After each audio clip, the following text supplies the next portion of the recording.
Rumi and Shams, their meeting is explicitly patterned on Moses and Khidr, right? And actually the meeting place in Konya, where Rumi and Shams, his teacher, met, is called Majma' al-Bahrain. And there's a marking there to this day that people mark, right? 800 years later, the place where they met is marked, and it's called the meeting of the two seas. And this is because Rumi, up until that point, and he was about 37 when they met, he was a great scholar of the outward, of the religious disciplines, and he was a Hanafi faqih, and he was giving sermons in the mosque and teaching the Hanafi madhab in the sacred law, etc.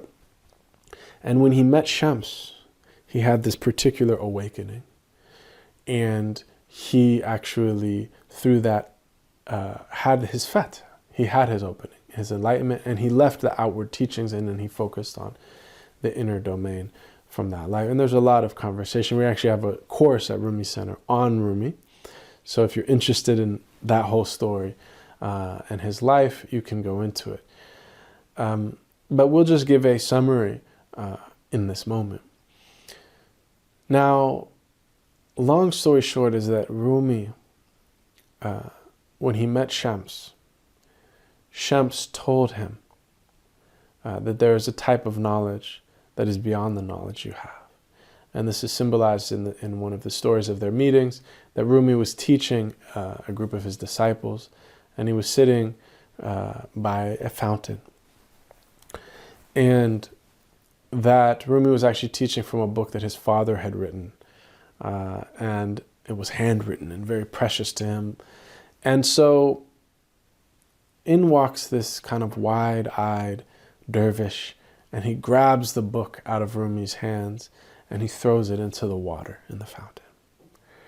And he says to him, when will you stop talking about this and start living this? And the disciples jump up. How could you talk to our master like this? But Rumi starts to cry.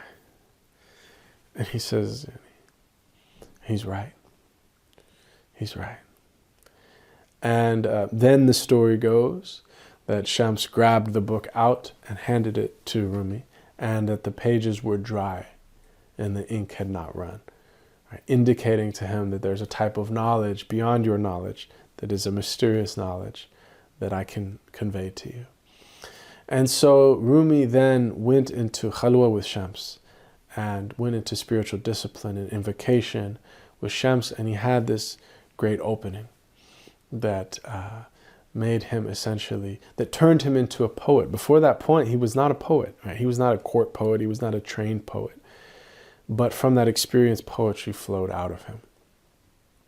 And he was right in the middle of his life, and he would devote the next decades of his life to writing poetry, to the sama, the invocation, and to the chanting and the movement and music, and guiding disciples to an experience of the divine presence.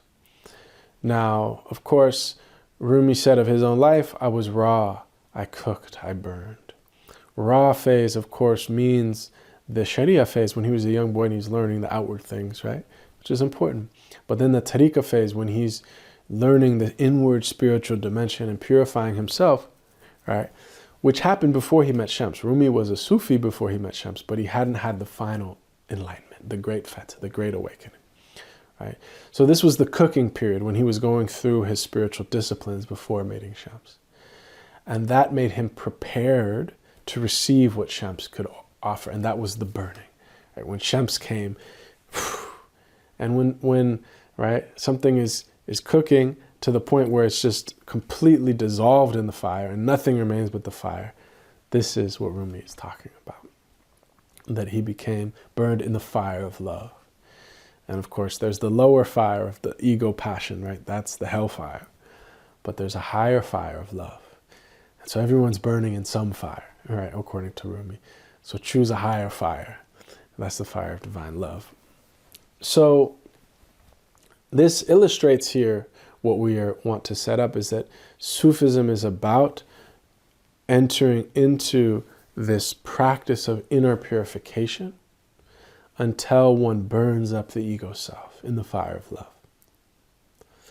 it's not about outward knowledge, though a certain level of prerequisite outward knowledge is important. It's actually about practice and cultivating a state of being.